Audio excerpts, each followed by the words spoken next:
Well, the Broncos, man, they're getting ready to get set up against their division foes, the Oakland Raiders, tomorrow, baby. Let's get it. Broncos looking to go 7-5. We're going to break down the Broncos, the Raiders game. We're going to talk about predictions. We're going to talk about some key matchups and why this might be a little bit sneaky. The Broncos got to be on their P's and Q's if they want to come out of Vegas for the first time ever with a W. I appreciate y'all tuning in, man. It's your boy Mark here with Marky Sports. Thanks for joining. If it's your first time on the channel, check some of the other videos out. If you love Denver sports, I think you'll love a lot of the content that we have here. So appreciate it in advance. That little subscribe button you see below the video here, give it a little smash-a-roni for me. Go ahead and smash that subscribe, hit the like button. It'll help me out as I'm on a mission to get to 500. So I appreciate you guys in advance. All right, baby. So let's get into it, guys. The Broncos, they've been playing some great football lately. 6-5 is what they're sitting on, but they've really started to amp it up and turn it up and play some great overall team football over the course of the last month or so. And it's been really amazing to see. And it really starts mainly with the quarterback, Bo Nix. His growth, him and Sean Payton's chemistry together have really allowed for them to just flourish and try some new things on offense that make it much more difficult for defenses to defend us. And I really like it. And I expect for that to continue this week against the Raiders. Now, listen, I get it. The games against the Raiders are always tough. We haven't beat the Raiders on the road since we won Super Bowl 50. We've never beat them since they've been in Las Vegas. So by no means am I going to sit there and say, like, yeah, it's going to be easy. It's going to be a cakewalk. Here's the thing, though, with the Raiders right now. They're sitting at 2-8. They're beat up beyond belief.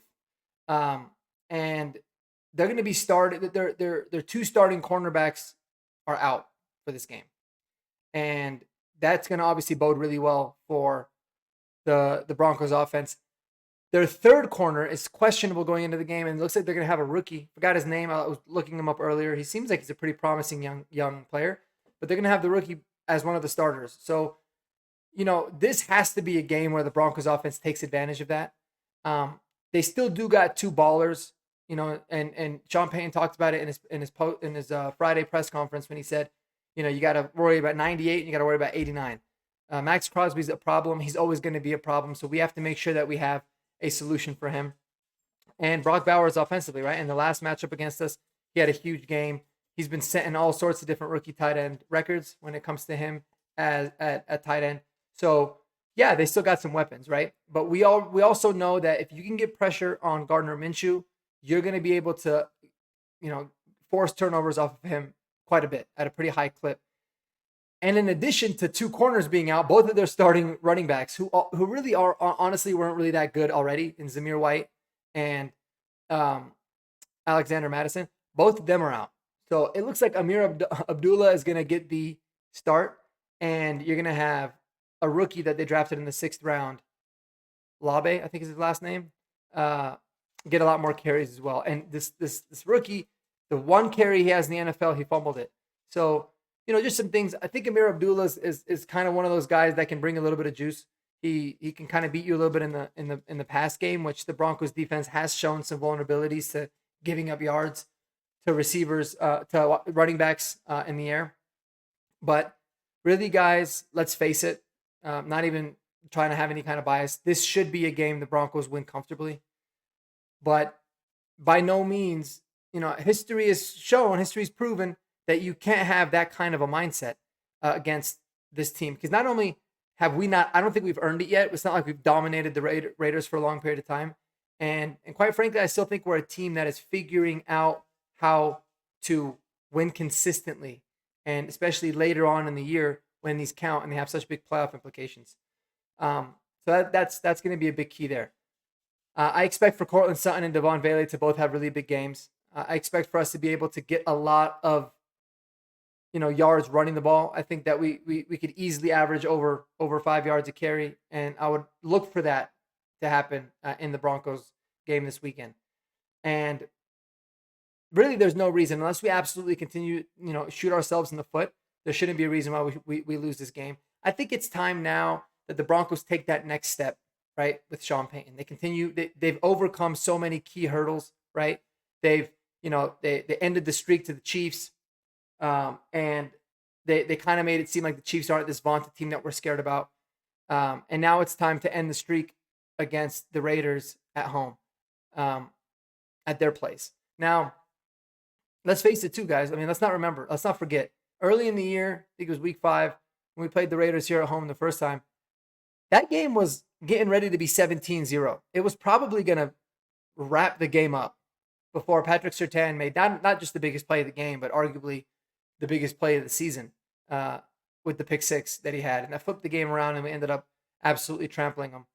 So that should be the message this week that Sean Payton relays to the team is, if you guys think that you're just going to walk in here and walk over this team, you're being delusional. You got lucky just because you beat them one time.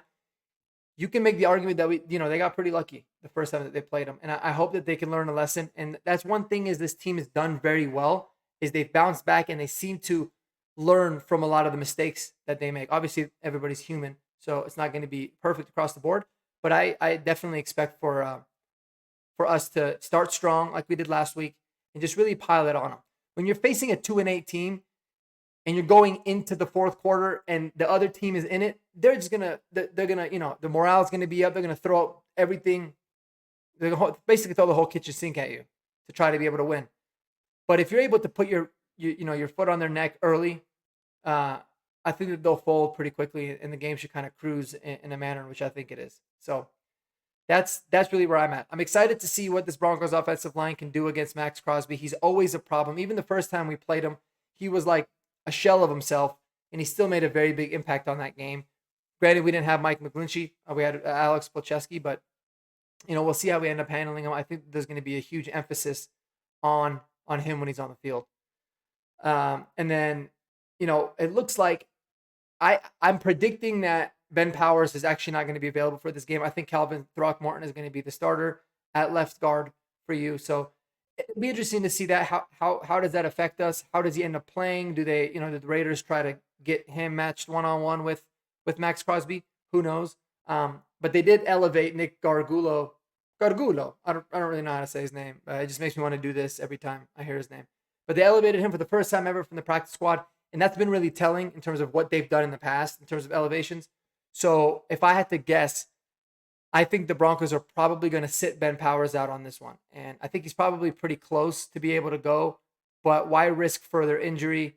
If you're looking at a long-term play for him, I think that there is a part of this team that says, we could probably still win this game without Ben Powers. And to be quite honest, he's probably been our worst lineman this season, in my opinion. I think he's struggled quite a bit at times, but it's not saying much. Well, I guess it is saying a lot, but it's not like it's that big of a deal because the O-line overall has been very solid. But Luke Wallenberg's been a surprisingly good player at center, and I feel like I see Ben Powers not really be the level that I'd expect for somebody that's getting the kind of money that he's making. So that's a conversation for another day. But anyways, I want to know what you guys think, Broncos country. How we feeling? It's going to be so big for this team to get to 7-5, to really be in control of your destiny, to get that record in your division, back to above 500. That's going to be huge.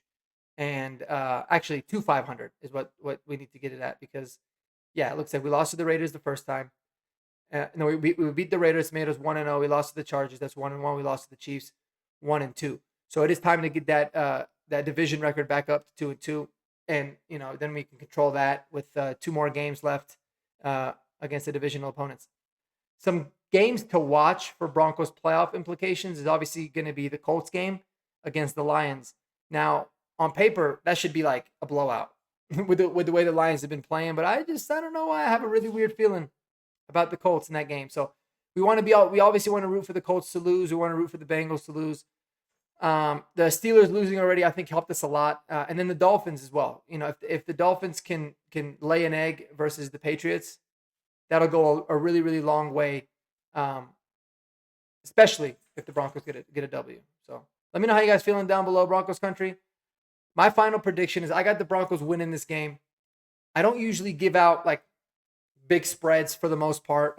They are a 6-point favorite. I think 6 is about right. And honestly, I wouldn't be surprised if they don't cover the spread, just because this is how divisional games go, man. Players just seem to get amped up for these types of games. But I do have the Broncos winning this game pretty handedly. I got them winning this one by a score of 32-17. to 14. Just gonna throw us some. Last time I threw off a really weird score like that, it ended up actually being right. So I'm going with 32-14 Broncos, and we're getting a 7-5, baby. That's pretty much all I got. Let me know what you guys think, man. Hit me up in the comments below. But go Broncos, baby, and don't forget to spend time with those that you love the most. All right, and until next time, everybody, peace out.